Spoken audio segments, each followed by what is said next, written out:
নমস্কার, সবাই কেমন আছেন? আশা করছি সকলেই খুব ভালো আছেন। চলুন, একটু সময় পেয়েছি নিজের জন্য, একটু 1 কাপ চা নিয়ে একটু বসি।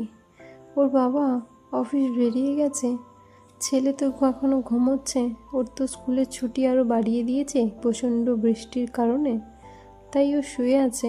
তা আমি একটু চাটা খেয়ে নিই। এই দেখুন, বলতে বলতেই উঠে গেছে। উঠ গে বেটা, गुड मॉर्निंग।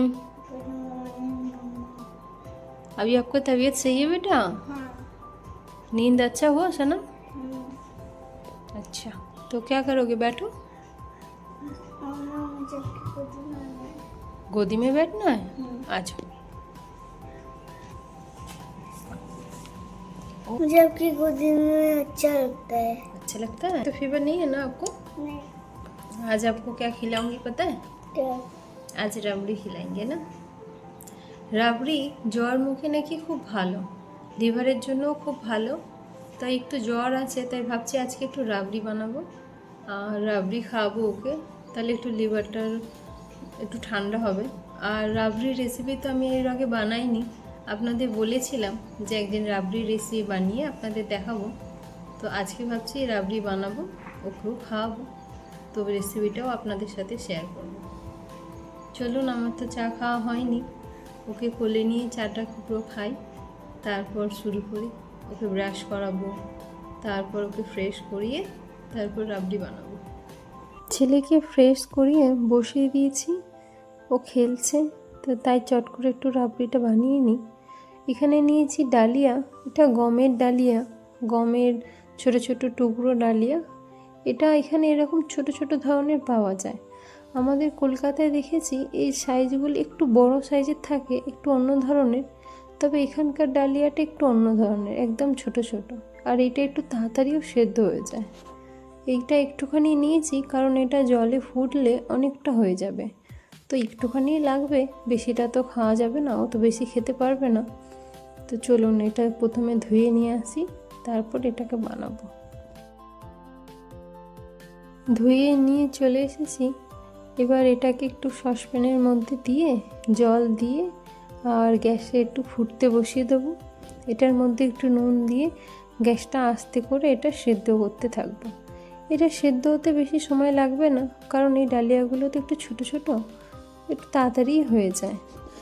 এই ডালিয়া আবার খিচুড়িও খাওয়া যায়, নুন দিয়ে সেদ্ধ করে ঘি দিয়েও খাওয়া যায়, অনেক রকম করে করলেও এর স্বাদও খুব ভালো লাগে। আবার এই ডালিয়ার পায়েসও বানানো যায়। তবে রাজস্থানে দেখেছি এই যে রাবড়ি, এটা 2 ধরনের হয়।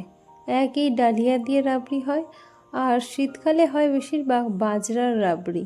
বাজরাকে ছোট ছোট টুকরো করে সেইটার রাবড়ি বানানো হয়। তবে বাজরা তো শরীরের জন্য খুব গরম, তাই বাজরার রাবড়ি গরমকালে খাওয়া হয় না। শীতকালেই বাজরার রুটি, বাজরার রাবড়ি এটা বেশি খাওয়া হয়। শীতকালে এই ডালিয়া, গমের যে ডালিয়া দেখছেন, এইটাকে একটু কম খাওয়া হয়। এটা সিদ্ধ হয়ে গেছে, দেখুন পুরো জলটাই শুকিয়ে গেছে, ভালো করে সেদ্ধ হয়ে গেছে। এবার এটার গ্যাসটা বন্ধ করে এটাকে একটু ঠান্ডা করতে হবে, তারপর এর মধ্যে ছাঁচ মেশাতে হবে।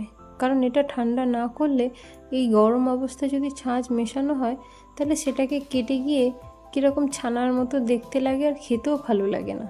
প্রথমে একটু নেড়ে নিয়ে ঠান্ডা করে নিয়েছি, আর একটু জিরে গুঁড়ো দিয়ে দিচ্ছি। জিরে গুঁড়ো দিলে এর স্বাদটাও খুব ভালো হয়, আর জিরে তো খাবার হজমের জন্য খুব ভালো। দেখুন, জিরেটা দিয়ে প্রথমে মিশিয়ে নিয়েছি। এবার এই যে ছাঁচ দেখছেন, এটা সকালে অনেকটাই দিয়ে গেছিলো, ওর বাবা একটু খেয়ে গেছে, আর একটুখানি আছে। এটা দিয়ে এটাকে একটু একটু করে মেলাতে হবে, আর এটাকে পুরো মেশাতে হবে, আস্তে আস্তে করতে হবে। আর এটা গ্যাসের মধ্যে দিয়ে করলে হবে না, এটা গ্যাস তেলটা বন্ধ করে নিচে নামিয়ে এটা করতে হবে। এটা গাঢ় অবস্থায় খাওয়া যায়, এটা পাতলাও করা যায়, যে যেরকম খাবে মনে হবে সেরকম অনুযায়ী এটা এরকম করতে থাকবে। এই ছাঁচটাকে একটু করে দিতে থাকতে হবে, আর একটু করে এটাকে মেশাতে থাকতে হবে। আমি একটু পাতলাই করব, কারণ ছেলে তো গাঢ় খেতে পারবে না। আর পাতলাটা কি বলুন তো, খেতেও খুব সুবিধা হয়, তবে এর টেস্টটা একটু টক টক। তো কিন্তু প্রথম প্রথম তো আমরা খেতে পারতাম না, একদমই আমাদের ভালো লাগতো না, কিন্তু এখন ধীরে ধীরে খেতে খেতে তো একটু টেস্টটা মুখে এসেছে, আর এখন একটু ভালো লাগে। এখানকার রাজস্থানীরা বলেন জ্বর হলে এই রাবড়ি খেলে নাকি খুব তাড়াতাড়ি ভালো হয়ে যায়। এটা ডাইরেক্ট লিভারে গিয়ে লিভারটাকে ঠান্ডা করে খুব তাড়াতাড়ি ঠিক করে দেয়। চলুন, এটা মেশানো হয়ে গেছে, এবার গ্যাসের মধ্যে এটাকে বসাবো। কিন্তু গ্যাসটা অন করব, গ্যাসের ফ্লেমটা একদম ধীরে রেখে, আর এটা কনস্ট্যান্টলি নাড়াতে থাকতে হবে। এটা নাড়ানো বন্ধ করলে হবে না, তাহলে এর টেম্পারেচারটা যদি একটু বেশি হয়ে যায় তাহলে এটা কেটে যাবে। আর এটা সামান্যই গরম করতে হবে, একদম ফোটাবো না, জাস্ট সামান্য একটু গরম হবে, দিয়ে তারপর নামিয়ে দেবো। এটা গরম না করলেও হয়। ধরুন এটা ডালিয়াটা সেদ্ধ হয়ে গেছে, আপনি নামিয়ে যদি ছাঁচটা মিলিয়ে যদি এমনিও খেয়ে নিতে পারেন তাহলেও হয়। তবে কিন্তু বাচ্চাদের জন্য একটু হালকা গরম করে নিলে ডাইরেক্ট ঠান্ডা করবে না, নাহলে এটা কি বলুন তো, যেমন লিভারের জন্য ভালো তেমন শরীরকে ঠান্ডাও করে দেয়। তো এটা ডাইরেক্ট খেলে বাচ্চাদের ঠান্ডা লেগে যাওয়ার চান্সটাও থাকে। তো সেই কারণে একটু গ্যাসের মধ্যে হালকা করে গরম করে নিলে তাহলে আর সেইটার ভয় থাকে না। এই যে হয়ে গেছে, হালকাই গরম করেছি, তো একটু বাটির মধ্যে ঢেলে দিচ্ছি, দিয়ে একটু চামচ দিয়ে দেবো একটা, দিয়ে যাই ওকে খাওয়াতে, দেখি একা একা খাবে কি না, তারপর খাইয়ে দেবো। যখন এখানে গরমকালে প্রচণ্ড গরম পড়ে তখন এটা শুধুই শরবতের মতো জিরে গুঁড়ো একটু নুন দিয়েও খাওয়া যায়, বা এর মশলাও কিনতে পাওয়া যায় ছাঁচে, সেটা মিশিয়েও খাওয়া যায়। তবে এখন তো গরমকাল নয়, এখন বর্ষাকাল, এখন একটু সাবধানে থাকতে হবে, তাই একটু হালকা গরম করেই দিয়েছি যাতে কোনো অসুবিধা না হয়। আমরা দেখেছি আগে আমরা যেই জিনিস পছন্দ করতাম না, যেটা খেতাম না, এখন আমরা সেগুলো এখানে এসে পছন্দও করি, আবার খেতেও পারি। জানেন তো, মানুষ হলো পরিবর্তনের দাস। পরিবর্তনের সাথে প্রত্যেকটা মুহূর্তে মানুষকে এগিয়ে যেতে হয়, আর জীবনে পরিবর্তন প্রতিটা মুহূর্তেই হতে থাকে। চলুন ওকে খাইয়ে দিই, তারপর গিয়ে রান্না করব। এই যে রান্না করতে চলে এসেছি। আজকে একটু ভাবছি মাছ আর আলু দিয়ে একটু তরকারি করব, ছেলের একটু পাতলা ঝোল করে দেবো আলাদা করে। চলুন তাহলে আজকের ভিডিওটা এখানেই শেষ করছি। দেখা হবে আপনাদের সাথে পরের একটি নতুন ভিডিওটা ভালো লাগলে তাহলে একটা লাইক করবেন। ততক্ষণ সকলেই সাবধানে থাকুন, বিশেষ করে বাড়ির সমস্ত ছোট বাচ্চাদের খুব সাবধানে রাখুন।